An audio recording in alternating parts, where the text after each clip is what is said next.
Bonjour, Sophie Franciosi de Naturopathie Évolutive. Cette vidéo pour vous encourager à vous jeter à l'eau dans le sens littéral du terme, c'est-à-dire vous encourager à pratiquer un sport qui est la natation. Alors en naturopathie, il y a 4 grands piliers, à savoir donc l'alimentation, la pratique d'un sport pour s'oxygéner, le sommeil, qui est très important, et la sérénité de l'esprit. Et ces 4 piliers, disons, agissent les uns sur les autres. Donc, quand vous allez régulièrement à la piscine, quand vous pratiquez régulièrement un sport, vous avez une meilleure oxygénation, vous vous détoxifiez naturellement, vous vous musclez, et en même temps vous vous détendez, vous vous relaxez. Et il s'ensuit que vous allez naturellement vers une alimentation plus adéquate, plus adaptée à votre organisme, et que vous allez naturellement bannir de votre alimentation les produits, disons, mauvais pour la santé. Votre corps va vous réclamer une alimentation plus saine. Alors, la natation est un sport qui a beaucoup d'avantages. Alors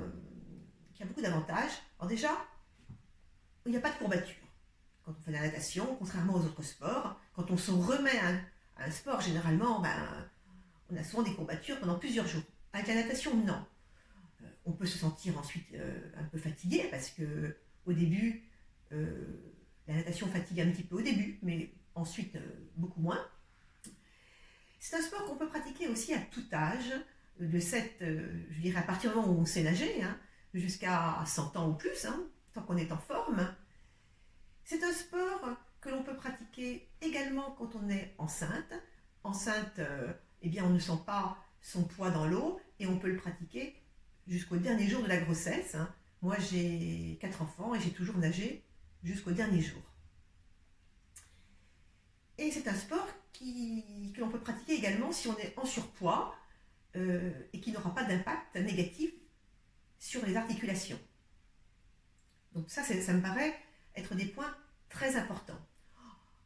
Ensuite, avec la natation, il y a donc très peu de contre-indications, quasiment pas. C'est un sport complet dans lequel il y a un vrai renforcement musculaire qui va se faire en douceur et de façon harmonieuse. Il y a également un étirement. Quand on nage, pour bien glisser sur l'eau, on est amené à s'étirer. Donc on travaille le muscle dans sa longueur. Et c'est un sport où on travaille aussi le cardio. Alors c'est sûr que si vous nagez tranquillement en brasse, le cardio il ne va pas travailler beaucoup. Mais à partir du moment où vous faites un peu de crawl et où vous faites des accélérations, vous allez travailler le cardio et petit à petit vous allez donc avoir une meilleure capacité respiratoire. Autre avantage de la natation, c'est un sport qui me paraît très adapté lorsque l'on veut mincir.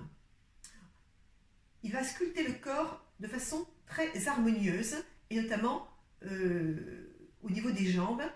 Les jambes vont s'affiner avec la natation. Surtout si vous nagez avec des petites palmes. En piscine, on peut difficilement mettre des grandes palmes, mais en mer, vous pouvez prendre des grandes palmes. En fait, lorsqu'on est dans l'eau, donc l'eau, il y a une résistance, et l'eau va également vous masser et donc va avoir une action sur la circulation sanguine et la circulation lymphatique. Ce qui fait que donc, vous avez une bien meilleure circulation sanguine quand vous nagez, et également, petit à petit, la cellulite va s'estomper. Donc ça, ce sont quand même des avantages de ce sport. Ce qui n'est pas le cas forcément des autres sports. C'est un sport qui est aussi très relaxant, très décontractant, parce que l'eau apaise en général, l'eau nous détend. Et lorsqu'on est amené à compter ses longueurs ou à compter ses respirations, il va y avoir on va déconnecter du mental, ce qui permet de faire le vide total et de mettre l'esprit au repos. Donc un un vrai relâchement mental.